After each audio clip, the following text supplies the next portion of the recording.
Everybody loves fashion. I love fashion. I am a director. You're never too old, or young, or fabulous when you begin. Welcome to Shared Life Experiences. I'm Raymond Villanueva. Yan ang maganda sa ating mga Pilipino. Halo-halo tayo. Yan ang Pinoy. Makulay ang mundo ng Pilipino. At madrama pa. Join me as we engage everyone. This is Absolutely Fabulous by Raymond.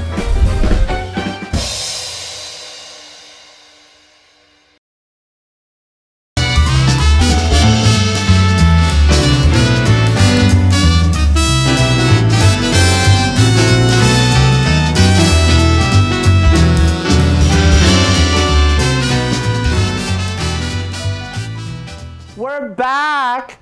Nako, pasensya, nabisa naman ako. You know, we're doing upcycling na in fashion. So I'm using a barong Tagalog from my father, would you believe? Byron. Pero ginawa ko, I had this artist who made this, he made it monochromatic. O, diba? So upcycle, that's the new terms of direction. Direction is purpose. My next guest has purpose in life. That makes him formidable. I give you designer, Edgar Madamba. Hi, Edgar! Hi, Raymond. Welcome to Taal in Batangas. It is a fabulous house of the Governor Vicente Noble. O, diba? Please say good evening to our sixth guest. Medyo tumaas na siya. Oh, magandang gabi sa inyong lahat. You know, Edgar is one of those secrets in Philippine fashion. Why? Craftsmanship is very important to Edgar Madamba, di ba? You're all about craftsmanship. Edgar, make me kwento. Who is Edgar Madamba? Well, there's not much to say about me. There's so many things to say about you. Ano ba? Nothing so much behind me, of course. Pero syempre, mahilig din sa damit. Syempre, that's why I'm a designer. That's right. How did you start? Where did you start as a designer? Did you start in, you're from Ilocos, Yeah. di ba? Okay. The usual cliche, alam mo na, yung I have titas who were dressmakers then. Yes. I was so interested. I always go to their place, to their house. Well, binubuting-ting yung mga ano. And that started ito. You know, kanina I had Lito Perez as my guest and he talked about the dollhouse. Yeah. Di ba? Yun ang ikaw. Ano nakita mo sa mga tita mo doon? Wala. Nakita ko lang yung interest ko sa kanila, siguro. That was the thing. Was this Nothing here else. or in San Nicolas? San Nicolas. See, tell me of about course- San Nicolas. I love San Nicolas. I was there last Oh, well, San December. Nicolas in Ilocos Norte is a very quaint house. Yes. Quaint place. But Yes. now, of course, it's progressing. Very progressive. Yeah, very progressive. Right. Kaya and then the main industry is pottery. Yes, you're known Yeah. for pat. So, you're growing up years in San Nicolas. Was Yeah. it? My grown-up years? Yes. Well, how would I say it? Well, of course, I went there up to high school. High school, then- And then college, ito na lang ako sa Oo, Manila. dito ka na sa Manila. Oo. So, well, I was not that being bullied before. At saka, my parents were so, they were so Protective? supportive of what I am. My father especially. Ang sarap naman, di ba? He would even say, I can still remember, alam mo, tingnan mo sila Pitoy Moreno, ginaganyan ako. So that was, Okay. totoo, yung ganun ang pagkasabi. And that gave you your direction. Direction, yes. This portion is called direction, everyone. So And it that started is the direction. passion. Oo. And your passion. So, who did you admire, aside from your titas? Meron ka na bang what's From sa magazines, isip? nakikita ko noon sila Pitoy Moreno, Yes. sila Mang Ben, ganyan. Yes. Whom I thought na makakasama po rin pala sila dun sa Eventually, eventually. diba? You enjoyed that. Now, when you started with your design, what was your first shop? No, it's like this. A cousin of mine wanted to put up parang shop. All the children's ang umpisa. Nice! But I was not much into it, so I just had to put myself there. Okay. Nagumagawa na rin ng kuwan. Pero sort of parang one of a kind piece lang yung mga ganyan, And yun na nag-umpisa. Tapos nakikita ng mga kliyente, they came, and they came, and they came. You know, that's so nice, because all of a sudden, I'm seeing this collaboration with children's wear, because my other guest a while ago, Lito Perez, was also started, and now you're saying that you also started with that. That's something new, I haven't really heard that you start with children's wear, diba? How long have you been in the business?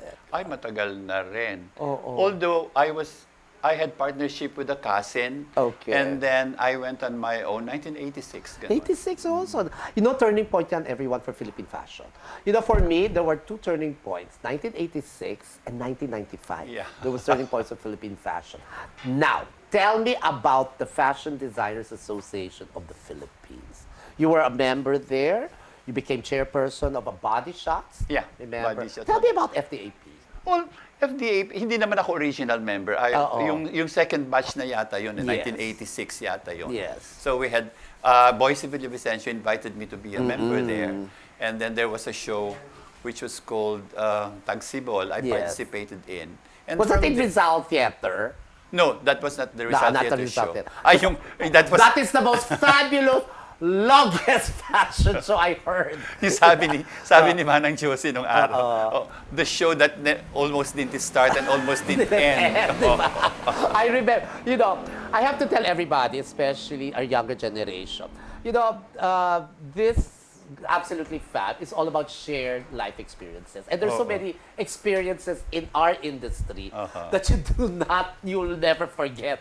And one of them was really that show in FTAP this Yeah. But that was fun. That was really fun. I love it with all these designers, diba? And FDAP, the reason I mentioned that, because we were talking a while ago, we talked about Body Shots. Yeah. And Body Shots is a modeling competition, everybody. Make me kwento about Body Shots. Well, Parang naman hindi part ako ng Body Shots. Yung Body Shots naman, it was conceptualized by Barch Ramos, diba? And from there, naging parang, it's the most, first of its kind sa Philippine fashion. And then, it was, kung tutuusin mo, it's the most prestigious modeling competition. And from there, diba, nung nag-chairman ako noong 1996, ikaw yung aking director. Bago pa akong director. You know, that's why, you know, this is my journey, everyone. And the people that I met are part of my journey. Edgar Madamba was there. 1996, I must have been really this tall. I don't know.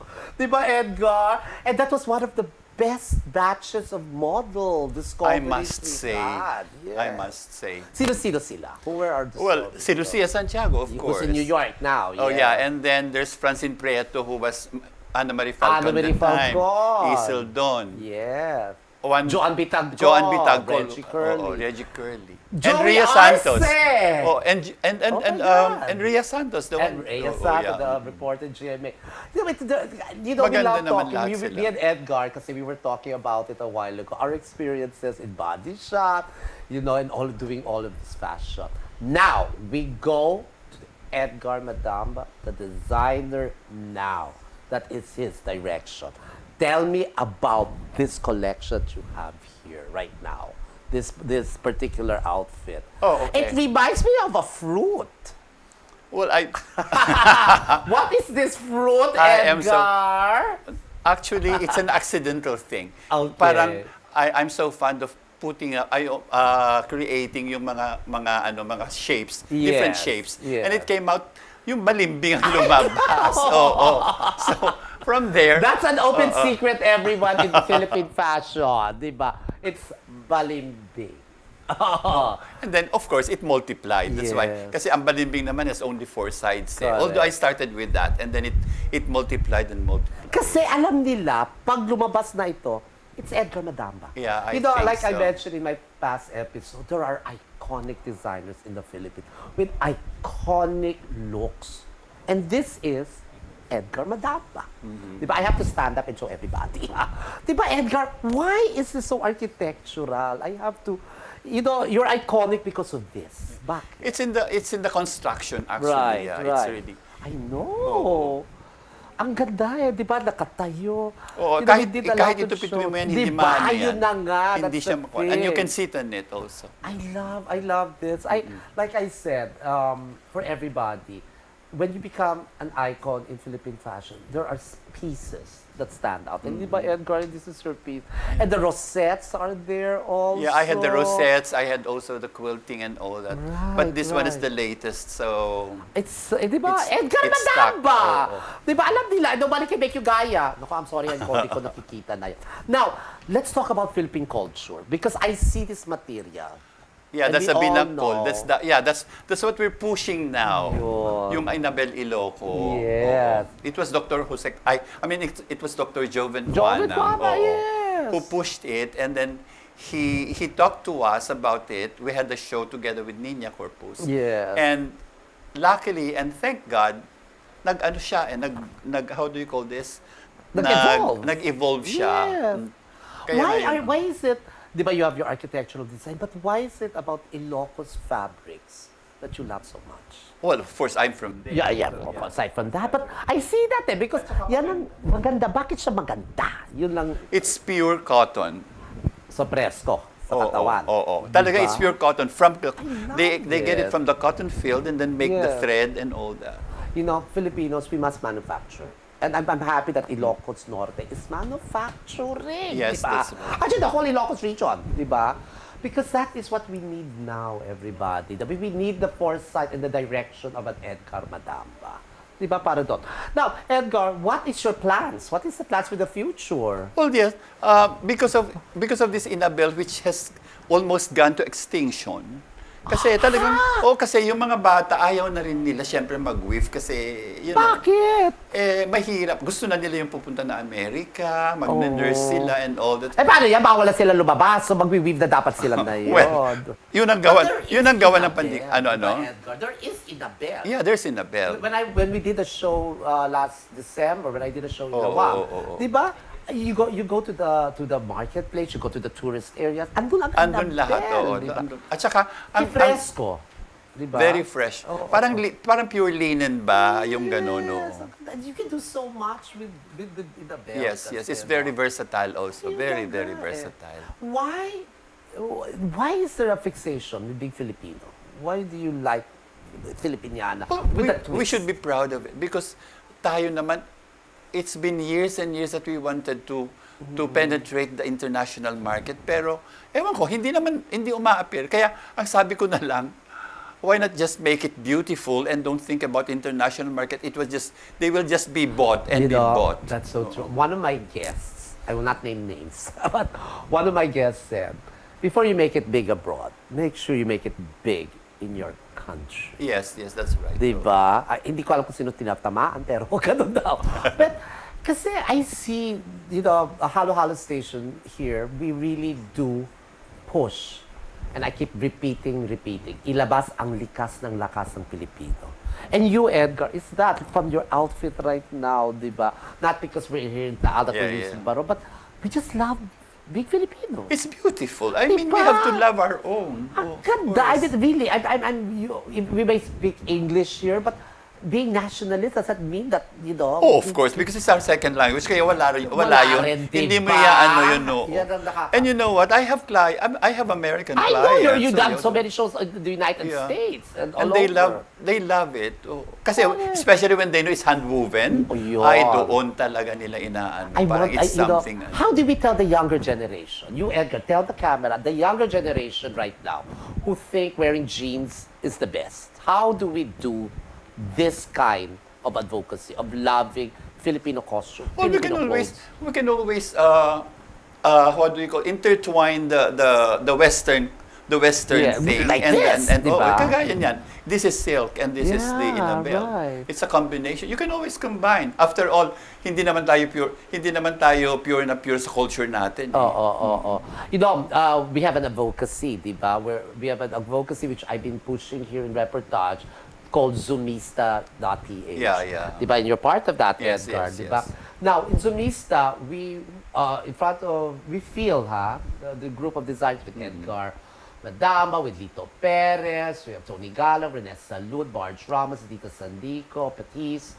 We said is how now to go to a younger generation sa harap ng camera. Especially, yeah. How do we dress up still using Filipino ways? Paano mo gagawin yan, Edgar? Kunyari sa harap, lagay yun. We're in a Zoom meeting. Well, the main thrust there is yung parang gagawa ka ng something Filipino, nakitang-kita sa camera. Oo, correct. So, the only thing that we could do is we have to be very creative pag yung mga panuelo or Correct. maybe the terno. Yes. And then yun lang naman ang pwede nating iano doon. And It's like I'm sure- putting it on. Yeah, diba? just Literally. putting it on. Yun lang nga. Ang mga bata naman ngayon are into it eh. Yes, actually. Kaya, you know what, the awareness of Filipiniana now is very wide. Ano? Here in the Philippines, whether they are young. So true. Kasi I have so many clients na bagets, Oo. nagpapagawa ng terno. Diba? Kasi, the pandemic actually gave us a new, broader outlook eh. on Yeah, love. yeah, that's Kasi, right. nasa bahay ka nga, di ba? Anong nakita mo? Pilipino. Tayo wala ka na nakita, di ba? So, that has a look. What would be the direction of an Edgar Madamba post-pandemic? From this, okay. Well, of course, I still have to continue what I've begun, especially with this Yeah. Inabel thing. I have to force people to like it. Did you hear that, everybody? Ha? You better like Idabel. I love Idabel. Oo. You know, maganda na, after all this you can be sure na maganda naman talaga. And of course, the Filipino mind should be the Filipino mind. Oo. Yes, that's Edgar is one of the sweetest persons in the fashion industry. I mean, yeah, between one of the best kept secrets in the fashion industry, Edgar Madamba is one of the sweetest. Edgar, this is my first time to ask a big favor. Can you tell all the designers now how to really cope? Because I have a lot of friends who are really feeling the pinch already. How to cope in this pandemic? With the Because your pandemic, outlook yeah. has always been positive. Actually, everybody goes to Edgar Madamba for their problems. Parang psychologist ka. Parang siya Delhi naman ito. But how? Well, How do you tell the designers now? I just take things one day at a time. At Okay. saka you just have to think na the horizon is still open for us. The beautiful horizon is still open for us. Hindi naman nasasarado yan eh. This pandemic will come to an end. Of course, mahirap ngayon. Everybody nahihirapan talaga, you know. But then we'll get to it, of course. Yun lang iisip mo, mawawala na yan eh. Mawawala yan, everybody. Coming from Edgar Madamba, because if Edgar Madamba says mawawala talaga. If other people say it, parang hindi ko mabili. But kay Edgar Madamba, look how angelic Edgar Madamba is, di ba? Edgar, thank you for guesting Oh, thank here. you. Thank But you. I have Thank you. one Thank you last for everything. question. Yeah. Again, you know naman the title of this show is Absolutely Fab. What makes Edgar Madamba absolutely fabulous? Well, ano sabi ni Julie Andrews? Ano I have sinabi? confidence in me. Correct! Ang talaga. But speaking of what's this? Speaking of being fabulous, usually I end this portion, but I like talking to Edgar Madamba. Edgar, another thing that I'd like to make kwento, is that if you're going through a fashion debacle, Diba? Yeah. how does one really get away from that? Kasi, sa totoo lang, my friend, we were making kwento kanina, di ba? All of these ladies, nakakaloka. Di ba? Alam mo talaga sa totoo lang, hindi na lang akong Oo. umiimik. Hindi ka na umiibig? Hindi ka ba umiibig? Bakit? Basta yun, well of course, hindi mo naman maaalis sa kanila kung ano yung gusto nila eh. Pero alam mo, kinukontra ko sila pag gagawa ako ng iba. Talaga? And they will like it after. Because, because Absolutely Fab is about that. And Yeah. I was getting a lot of people think that being fabulous. Oo. I have to insist that even the people behind and I think Edgar Madama is the person who will tell me straight to my face. Kasi a lot of people were telling me being absolutely fabulous, you have to be rich, money, bigger than life. So I was thinking, this show is actually about people. That everybody is fabulous, diba? And I'd like people to really know that. That's why I asked you, ano nga ang debak sa mga tao? Kasi kala nila, ay, fabulous ako. Diba? Well, of course, sometimes you have to exaggerate once in a while. You know? Exactly. Okay. So that makes it fabulous, di ba? Kasi it's been really a journey for me. Kasi, me and Edgar, we've been like 1996 na kami. That was like, 1 year lang ako director. Edgar would should really. So Edgar was one of my first Ikaw ang napili clients. namin. Yeah, so I was really thankful with that. Then all of a sudden, this is our 5th episode na Edgar. So ang feeling ko, Big Fabulous talaga. It's one track lang ang mic. Alis na yun, alam ko sinabi ni Edgar, you can exaggerate it also if you want to, di ba? For that. To all, again, Edgar, what is fabulous to you? Excitingly exaggerated. I like that. That is the best. Thank you so much. This has been a direction of all direction from designer Edgar Madamba. Thank you, Edgar, for Thank this. you very much. When we come back, it's reportage. Still here in Taal, Batangas.